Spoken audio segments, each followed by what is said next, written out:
talked about what's involved in that. You're hiring someone to do some driving for you. It's more than just a records check, because again, what does that indicate to you? Maybe they're really nice when the cops pull them off to the side of the road, by the way, and the cop pulls up and he says, you're going a little over the speed limit. Oh, but you're wearing your seatbelt, you're doing fine, I'm just going to give you a warning this time. That doesn't go on your driver's record. So by checking your records, that doesn't show anything. The only time that you're actually going to know how your drivers are doing is if you actually go out there and do a road test with them. See what their behaviors are. My wife is the nicest person you'd ever want to meet. She is just the friendliest soul. Put her behind the wheel of the car, though, and her personality changes. She does. She gets irritated with everyone, and we don't call it road rage at my house. But she certainly is very boisterous about what everyone else is doing on the roads and what kind of driving they're doing, in her opinion. It's something to be concerned about if you have those kind of people on the road.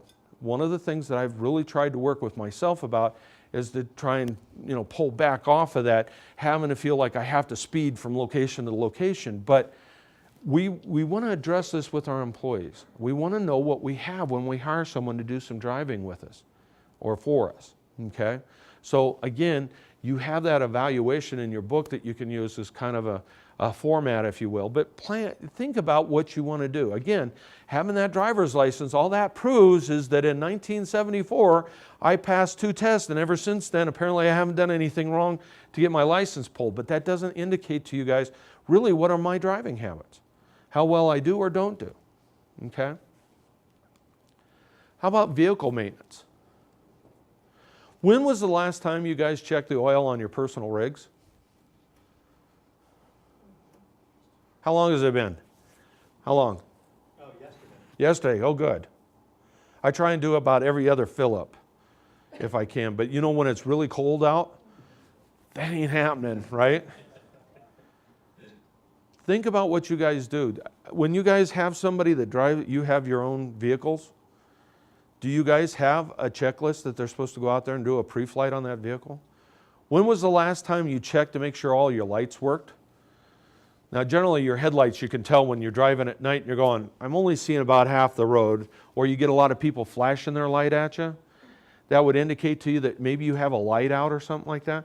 But how many people actually check their turn signals to make sure that they're working? I know we don't use those things, but how often do you go out there and make sure that they still work?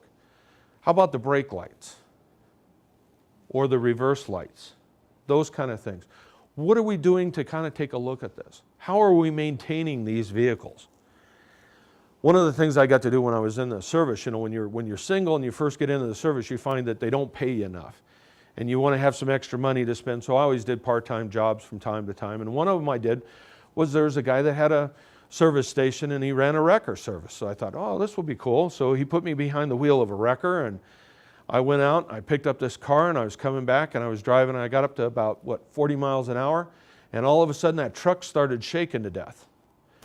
And I was like, holy cow, something is wrong. So I backed off and I got to doing 30, and I pulled the truck in, and I got out and I talked to the owner, and I said, man, there's something wrong with that truck, because you get up to 45 miles an hour, that truck starts shaking to death. And he says, oh, don't worry about it. You just have to keep your speed down. The rear axle's bent. I'm sitting there going, now wait a minute, aren't we the guys that are supposed to pull the other guys out of the ditch and stuff? And what kind of a vehicle do you have me driving?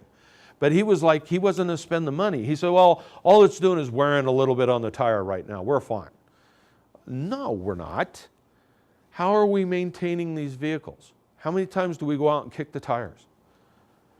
One of the things that happened with me was I was issued a car for one of the months that I was driving, and I drove to Lewistown. And when I got done at Lewistown, I decided I'd spend the night with my kids in Great Falls. So I drove back to Great Falls, got up the next morning, the tire's flat. I ran over a screw. So we went out there and pulled the tire off, and I put the spare on, and of course the spare wasn't in very good shape. But then my son and I got to looking at the other tires, and we were like, they're not in very good shape either. But I went ahead and I took it up to the Tire-Rama, and I said, I need to have you guys repair the tire. And the guy came out, took a look, and he says, I'm not repairing that tire. And I said, okay. He says, there's not enough tread on that to even worry about, buddy. I'm not fixing that tire to put you back on the road. So I had to call my boss. Who gave me the phone number for the vehicle guy that controls all our vehicles. And I called him up and I said, hey, I got a flat tire here and they're not going to fix it because there's no tread left on those tires. He said, well, I wondered how far we were going to get with them. Well, I said, I found out right now. This is it. We can't get any further with these tires. And he said, well, get them replaced then. So then the joke became after that is that when I go out to the cars now, I'm looking, what kind of condition are those tires in? Because I'm not going to trust them with that. Apparently they don't have good judgment, and I didn't have any better judgment. I didn't know what I was getting into. We have to know what we're doing. When we're sending people out, do we want to send them in vehicles that are going to work properly? I think that's important to think about. But you want to make sure that your vehicles are in top running condition. You're doing preventive maintenance. You're taking a look at this. How well is that vehicle going to run? Do you change out the brake pads before you start getting the whining sound when metal on metal, right? Those kind of things.